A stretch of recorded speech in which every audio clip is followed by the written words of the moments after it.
Ei, com va? Benvinguts a un altre vídeo, pot ser un poc diferent, però bueno, s'ha d'intentar fer contingut de qualsevol situació. Així que, perdoneu-me ja d'avançat. Volia dir-vos, sabeu que n'hi ha coses que sempre van juntes, és a dir, els morsaris cacaus va junt, si vas a la Índia pues, has de llogar-te una Royal Enfield Himalayan, això és així. Si vas als Estats Units has de llogar-te una Harley o un Mustang per a fer la ruta 66, i jo me n'he vengut a Itàlia. No se flipeu perquè la veritat és que YouTube encara no dona per a un Ferrari, no? Però el que m'he pillat també és roig. Esta meravella. Així que anem a estar manejant en ella tot el dia per ahí.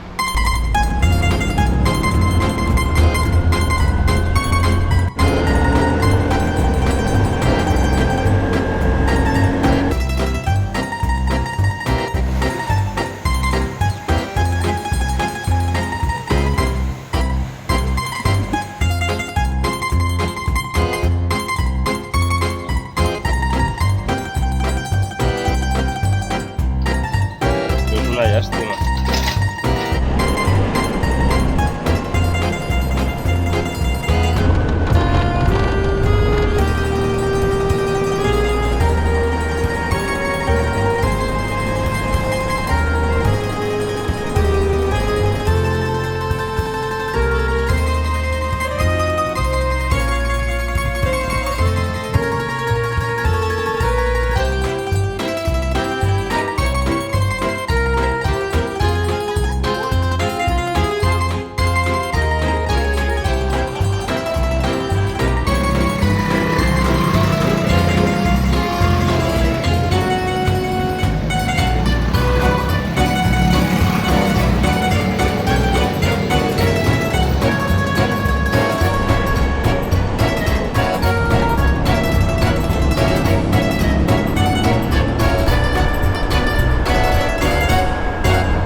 Al voltant de l'any 46 se demana, diguem, la patent de la Vespa i el senyor Piaggio en fa 50 en no molts bons resultats, ja que les últimes dos d'aquestes 50 les compren treballadors de l'empresa per tal d'ajudar un poc al senyor, no?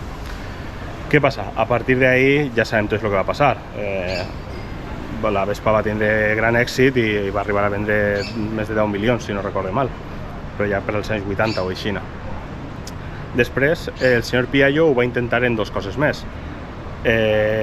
L'APE, no sé si vos sonarà, però l'APE és un tricicle, una moto de 3 rodes que té una zona de càrrega darrere, no sé si vos sona, que l'heu vist en Espanya, el motocarro de tota la vida, però no va triomfar.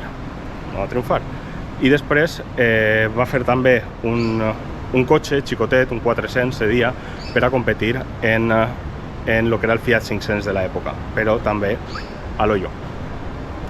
A partir d'ahí, en Espanya se va produir i se va fabricar per un, no recorde, no sé què, Carranza seria l'home que va fer el Vespino.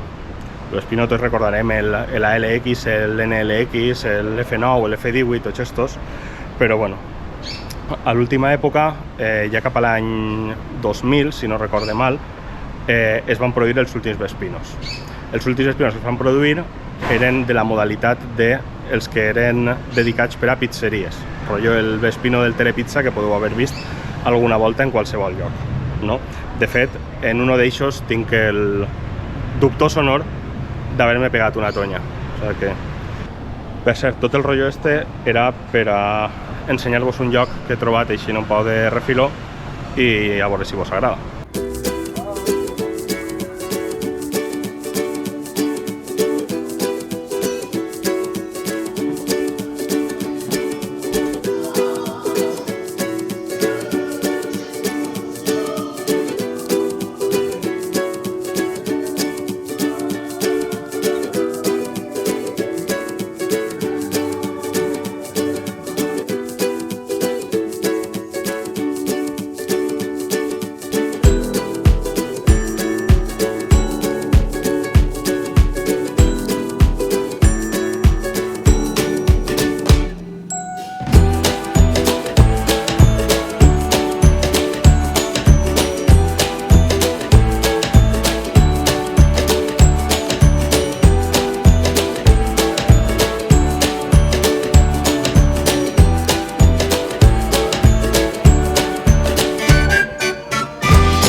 Tot bé, però no sou jo, que conste, ja venia així.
La veritat és que des d'aquella volta que un amic me va donar una volta en la seva 125, una NSR 125 que s'acabava de comprar, no havia tingut tantes ganes de deixar una moto, crec que mai. La Vespa va bé, evidentment, és un scooter que és fàcil, sencillo i per a tota la família, però conduir per Roma, ojo, no sé si és que jo ho tenia un poc idealitzat o algo, però hòstia, estrès màxim. O sea, evidentment l'asfalt pues, no és el millor per anar per la moto, però tampoc vaig a negar-me jo a la història, però hòstia, condueixen a lo loco, cotxes clavant-se en sentit contrari per adelantar-te, tires a girar per un carrer i n'hi ha un cotxe parat en el semàfor però en el teu carril, que tu vas a la contra, jo què sé. La veritat és que molt loco, cotxes que en dos carrils n'hi ha 3 o 4 cotxes, se fa un poc complicat, la veritat, però bueno. A partir d'ahir res, moltes ganes de tornar a la moto i moltes ganes de tornar a agafar la meva moto, així que anem a anar fent marxa.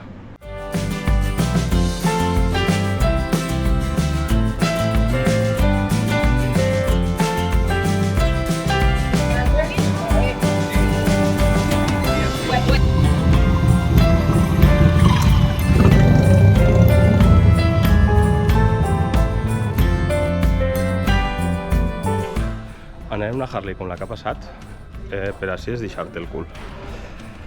Per anar per així necessites per almenys una trail, qualsevol trail, però que tingui la suspensió d'aquells mítics Citroën dels 80, ja sabeu. La veritat és que si jo me'n vinguera així a viure, si me'n vinguera a Roma, crec que muntaria una tenda o una fàbrica d'amortiguadors, perquè crec que és el que sí han de desfer, hauran de canviar els amortiguadors cada 3 mesos, però bueno, fins així el vídeo d'avui.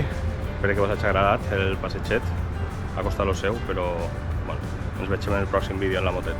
Adeu!